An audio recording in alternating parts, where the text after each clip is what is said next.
Gonna laugh. Hi, everybody. We are live here and we're already cracking up. I am Laura Wick, creator and founder of BodyMind Coaching, and I have with us Miss Michelle Rockwood. She is the co-creator of BodyMind Sales, our just heart-centered sales expert on Team BodyMind. I'm already messing this up.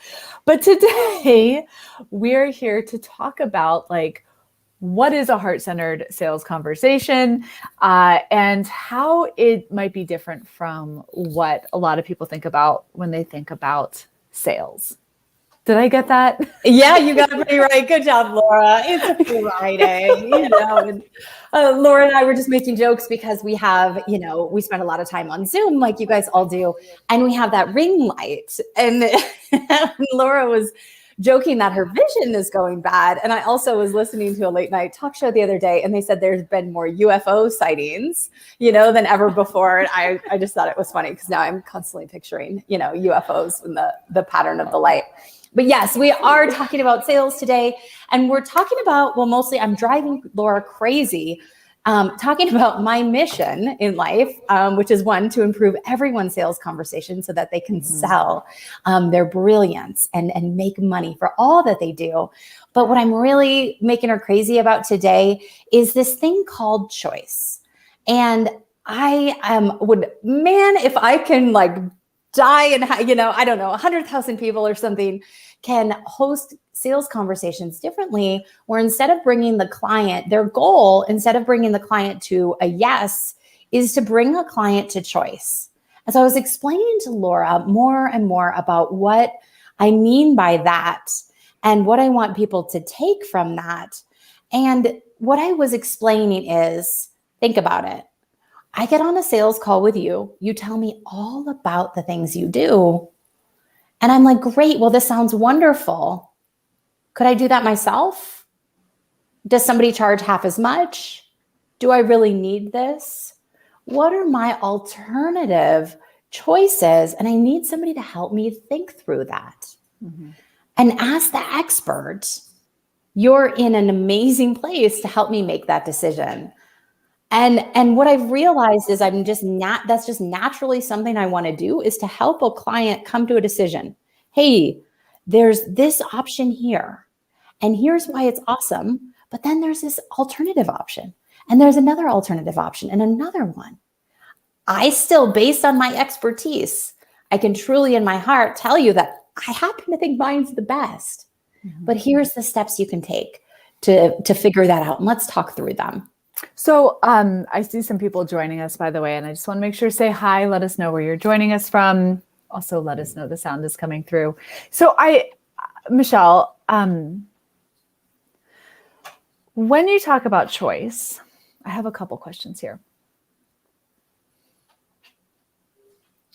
When you talk about helping somebody come to choice, what I hear you saying underneath this is it's not just, I want to help you choose to work with me. What I'm hearing you say is I want to help you find the right option and right fit for you. And there's almost a willingness that when you as coaches, as people who are here who want to serve, when you come into this call with this, in this moment, to say, I'm here to first, and I have thoughts about what even happens before this, but I'm here to help guide you into figuring out what your best next step is.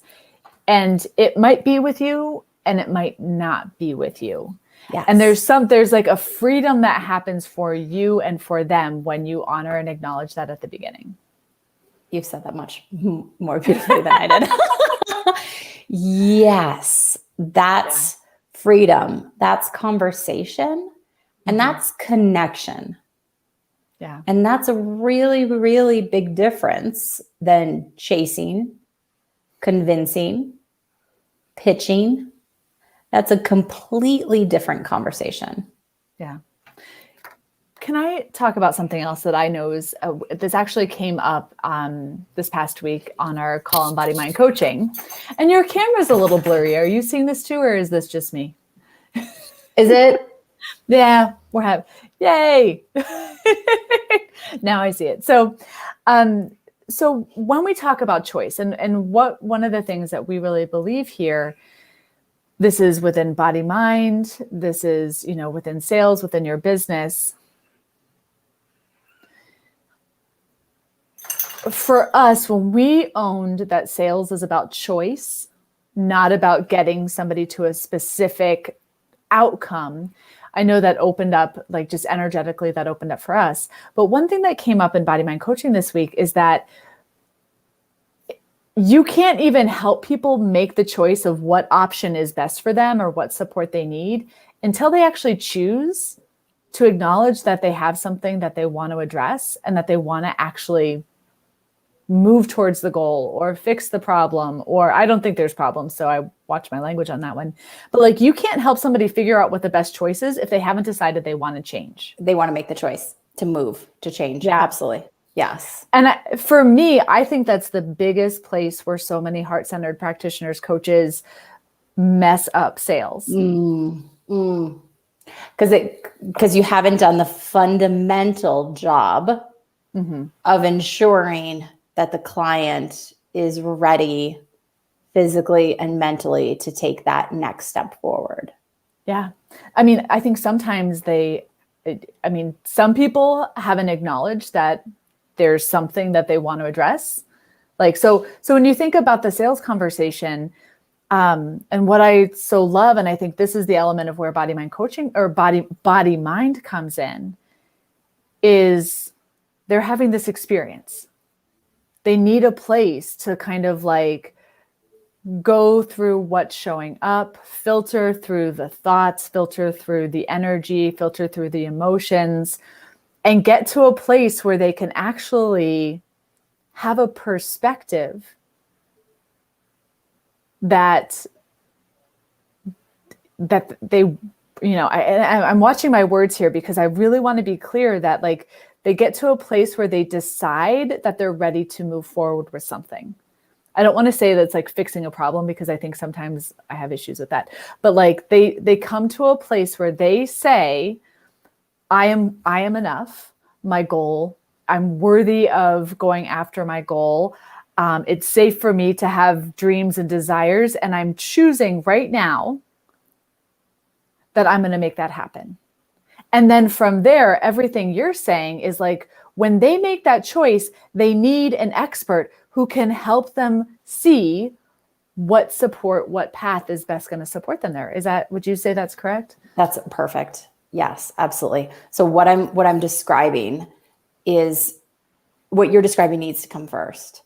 Yeah. And that's that first choice, right? There's multiple choices here. That first choice of, yes, I'm ready for change. I am going, to do the thing. Mm-hmm. Is this the right thing for me? Mm-hmm. Are you the right person for me as I move forward? And can you help me make that decision? Not convince me, not pitch me, but like truly, truly see me, understand me, make that connection with me as a human being who doesn't just care about getting my money and selling me into my program, but truly gives a shit, right? Like I truly see you. I truly, truly give a shit about where your next best step is. Mm-hmm. And it may or may not be with me. And the neat thing is on these calls, you're interviewing them as much as they're interviewing you. Mm-hmm. And so when you lean in and you ask them, are you going to be a pain in the ass client, right? We're going to ask them things like that in a way. We're not going to ask them if they're going to be a pain in the ass client, but we're going to ask questions to help us understand, are they coachable? I'm having a light bulb moment here. And for those of you listening, I just want you all to know that Michelle just dropped like 5 different wisdom bombs in what she just said. So I'm curious what you heard in that. Here's what I downloaded in what you just said, Michelle. When you go into what so much of people are taught around sales, and if you guys haven't, go watch our previous videos. We talk about why you absolutely need sales, all that good stuff. When you go into that initial conversation with a potential client, which is what we call a sales conversation, if you go into that with the intention that the goal is for them to say yes to your programs, you're actually missing out on multiple choices that are so empowering for both them and for you. Because it's not just one, you want to help them. Do they want to acknowledge that something might be off? Do they want to choose that the goal, that they're allowed to have the goal? Do they want to choose that they're worthy? Do they want to choose that now is the time that they're going to make that happen? Do they want to choose what the support they would love to receive looks like? And also, do you want to choose, is this an aligned person to work with? Do you want to choose that this feels like magical and a great way for you to serve and support? So there are like multiple choices that happen. And if your only intention, and I think this is, there's this weird energy that people show up in the sales call. Like if you go into it of like, I need the sale, blah, blah, blah, I'm going to get them to a yes, you just missed out on all the choices. We talk about these micro yeses that you get and then you move forward with. So one thing I want to share is if you bring them to that first step, that first choice of one, do they want to make a change? Are they ready for this next step? And is it now? So there's these two choices that they're going to make up front pretty quickly in the call. And if that's a no, guess what? You don't keep going. And so I think that we teach you, Laura calls it the gentle release. And I love that. We release people from a call with us if it's very clear into the conversation that they're not ready to make that next step in their life. And we support them in a way to help them do that. Here's a resource. Here's a next step. But I honor my time and I honor yours. And so I will do this multiple times a week. I might say 15 minutes into a call, based on what you're sharing with me, I think this is your next best step. Would you agree? And that's really in love and in service.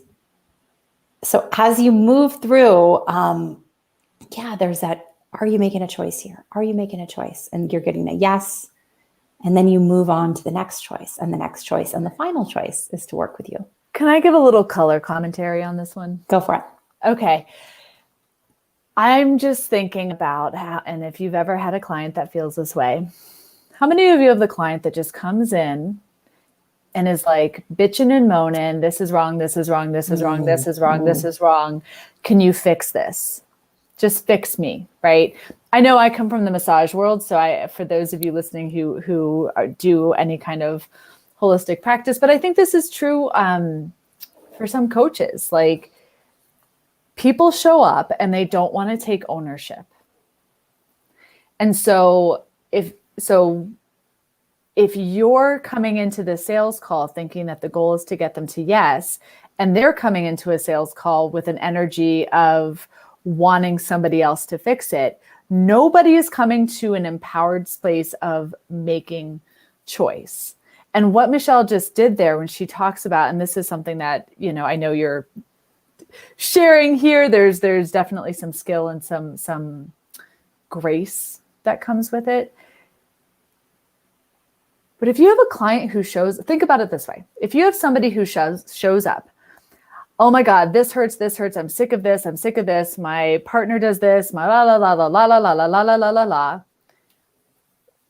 And you want to fix them, right? You're actually creating a dynamic that's not really helpful. But if instead you think about, what choice is being offered here? You can give them, hey, is this something you're ready to solve? You put the ownership back on them. And if they keep bitching, you also can make a choice and say, at this point, it sounds like you're not ready to step into this. Or at this point, it sounds like, these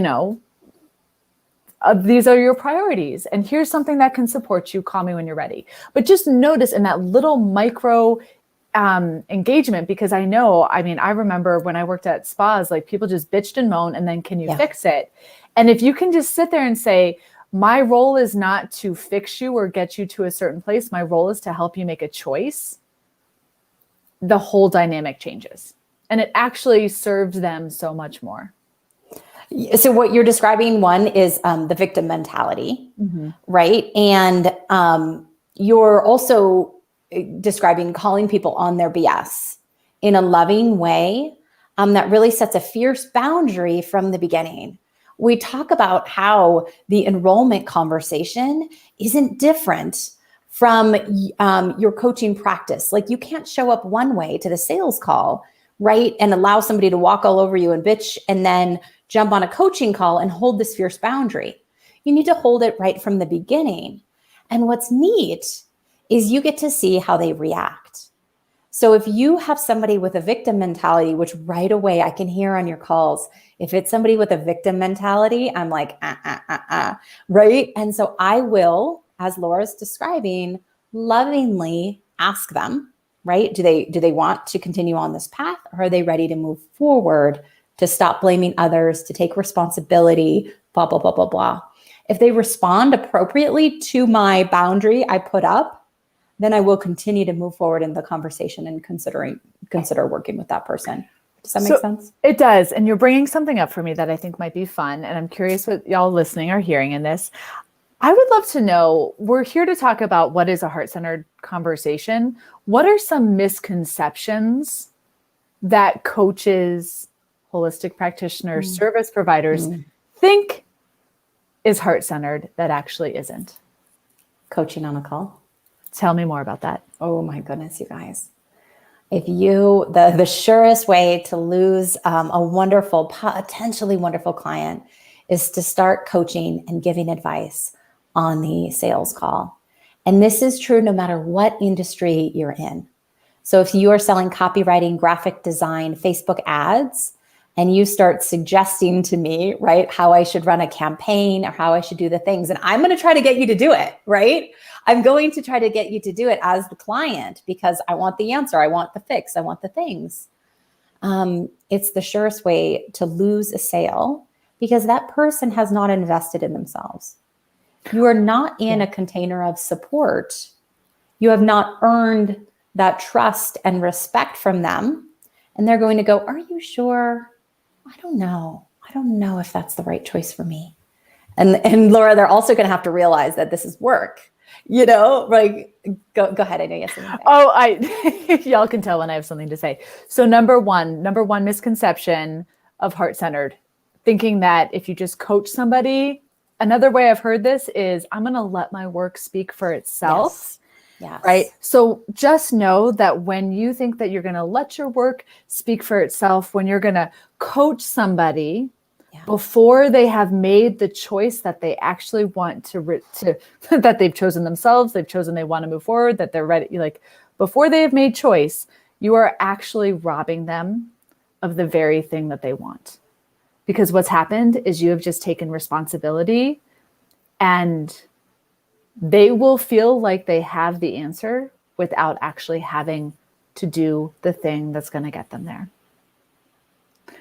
So I want to say something, and I also don't want to make anybody feel bad at all. But I know a lot of coaches that come to me, they've been told in their coaching programs to demo a call. And so, and I'm like, I don't know why somebody told you that. I'm so sorry. But it's the surest way to not enroll somebody in your high price program is to give away your coaching for free. And then at the end of the call, see if they enjoyed that and want more.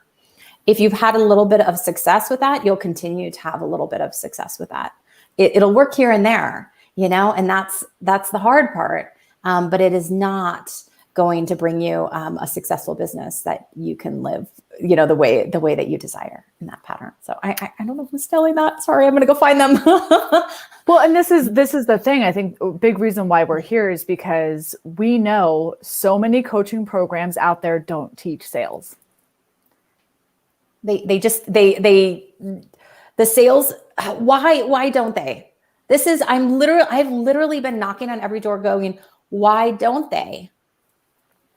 And do you have an answer for that? I think they don't know. They've become marketers and not salespeople, and they're running a big company, right? Instead of running a small coaching program where they're selling premium programs and inviting 1, 2, 3 people in their premium program a month.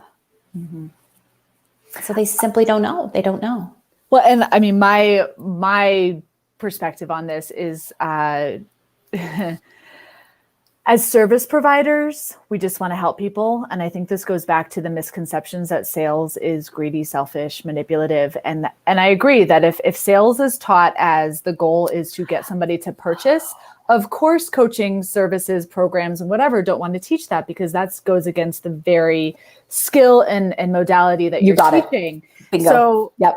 So instead it's like the marketing and the this and the this, and just talk to people and demo Give it away for free. And you don't realize that, like, the irony of this is that in the coaching industry, you are asking people to prioritize themselves, to choose their dreams, their goals, to put action into that, to make the thing that is in their heart real in their life.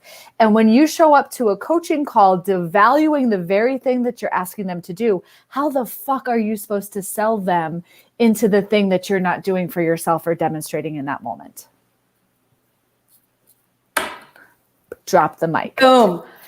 And would you agree that you have to live it to give it?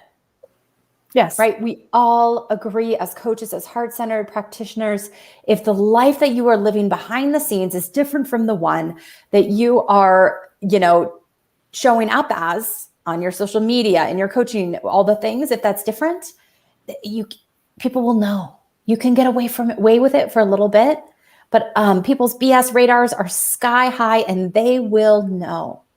And this is true on the sales call as well. You have to live it to give it.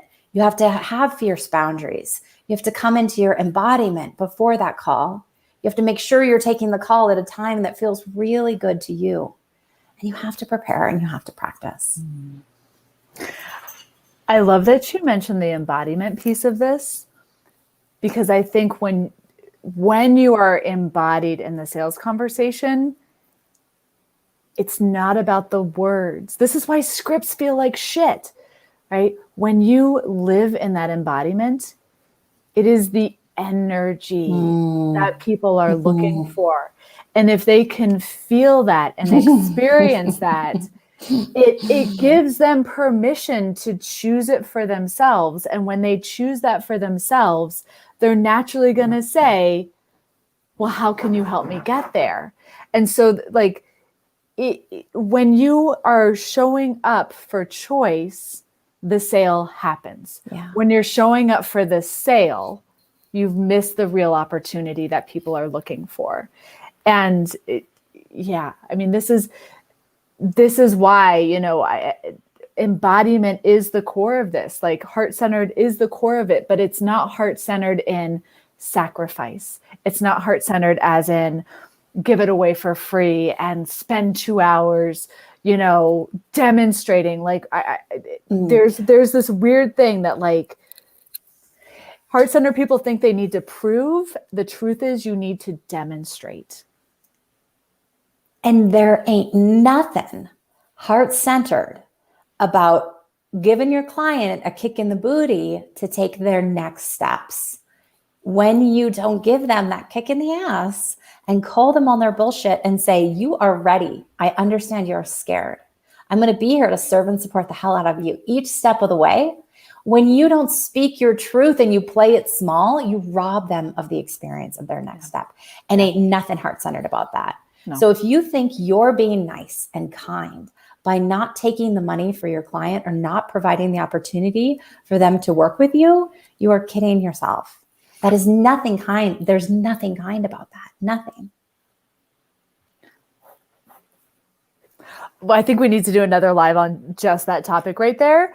Because again, the idea of heart-centered is, I think the misconception is heart-centered in this part of the call is, great, I'll send you an invoice, or let me put together a proposal, or I'll send you my PayPal and you next time I see you, you can put down the deposit. And what you're saying is that I'll tell you how to do this. And I think we should do another live on this. The truth is, what is really heart-centered is that when somebody makes a choice, that they're ready to claim themselves, they're ready to claim their goal, their dream, and they make the choice that you are the person and you have made the choice that they are a person you want to work with.